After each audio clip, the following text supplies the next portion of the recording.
मामला साल 2019 का है। ग्रेटर नोएडा में 3 साल की एक बच्ची को चॉकलेट और टॉफी दिलाने का लालच देखकर अकबर अली नाम के शख्स ने हैवानियत की सारी हदें पार कर दी थीं। मामला कोर्ट में पहुंचा। कोर्ट ने आरोपी को डिजिटल रेप का दोषी पाया।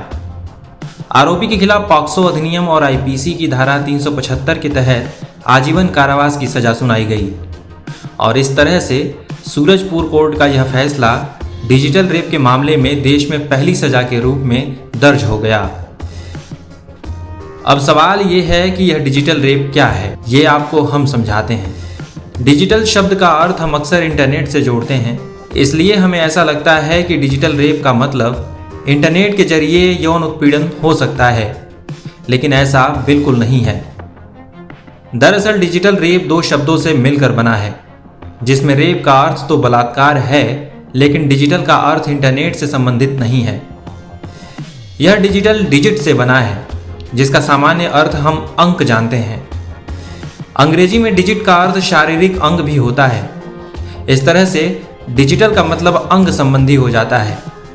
अगर कोई शख्स किसी महिला से सहमति के बगैर उसके प्राइवेट पार्ट्स को हाथ की उंगलियों या पैर के अंगूठों से छेड़ता है तो यह डिजिटल रेप कहलाता है।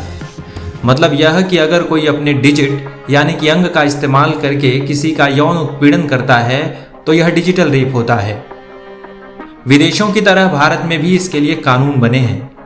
हम लोग अलग अलग सेंस में लेते रहते हैं कि ये फेसबुक साइट से या मीडिया के माध्यम से लोगों को बरगलाना या गलत आइडेंटिटी अपनी क्रिएट करके लोगों को सेक्सुअली असॉल्ट करना, इस टाइप का इसका सेंस नहीं होता है। आप ये जान लिए, मेनली धारा 375 में जो बलात्कार की परिभाषा है उसमें डिजिटल रेप नहीं आता था, लेकिन पॉक्सो एक्ट इंडिया में है जो जिसका एक मीनिंग है कि prevention of children against sexual offences, जिसके थ्रू साफ साफ धारा 5 में कहा गया है कि कोई भी व्यक्ति अगर किसी 5 साल से कम के बच्चे को, बच्चे में बालक या बालिका दोनों आते हैं, उसको पेनिस के अतिरिक्त किसी अन्य माध्यम से उकसाता है, चाहे हाथ की उंगली या पैर का अंगूठा या अन्य किसी भी ऑब्जेक्ट के थ्रू अगर उसको सेक्सुअली उकसाता है या उसको स्वयं प्रयास करता है ऐसा अपराध करने का,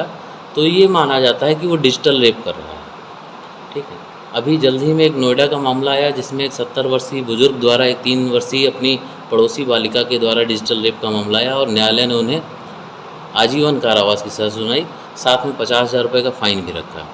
तो दोस्तों ये समझिए कि धारा 5 कहती है कि अगर कोई व्यक्ति किसी 12 साल से कम के बच्चे को, जिसमें कि बालक या बालिका दोनों आते हैं, किसी भी पेनिस के किसी अन्य ऑब्जेक्ट के थ्रू अदर देन पेनिस अगर उसे सेक्सुअली असॉल्ट करता है तो ये माना जाएगा कि वो पॉक्सो एक्ट की धारा 5 का उल्लंघन कर रहा है। और इसी धारा के उल्लंघन में धारा 6 में ये दंड बताया गया है कि यदि कोई व्यक्ति ऐसा अपराध करता है तो उसे मिनिमम 20 वर्ष का या आजीवन कारावास तक जब तक वह जीवित है, या डेथ सेंटेंस, तीनों में से किसी भी प्रकार का दंड न्यायालय दे सकता है, साथ ही फाइन भी इम्पोज कर सकता है। साल 2013 में आपराधिक कानून संशोधन के जरिए आईपीसी में डिजिटल रेप को अपराध के तौर पर शामिल किया गया था।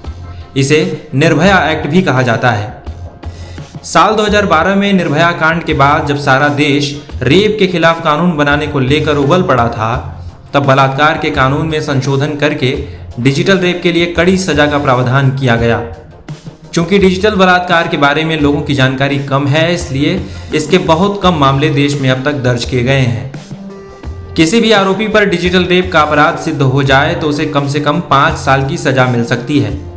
ज़्यादा गंभीर मामला होने पर यह सजा 10 साल तक हो सकती है। अगर अपराध इससे भी ज़्यादा जघन्य है तो अपराधी को अधिकतम आजीवन कारावास की सजा सुनाई जा सकती है। नोएडा के हालिया मामले में अकबर अली को डिजिटल रेप का आरोपी सिद्ध कर दिया गया है। नोएडा के हालिया मामले में अकबर अली को डिजिटल रेप का अपराधी सिद्ध किया गया है और उसे उम्र कैद की सजा सुनाई गई है। सूरजपुर कोर्ट ने 30 अगस्त को सभी पक्षों को सुनने के बाद आरोपी अकबर अली को उम्र कैद की यह सजा सुनाई है। देश में डिजिटल रेप में सजा का यह अभी तक का पहला मामला है।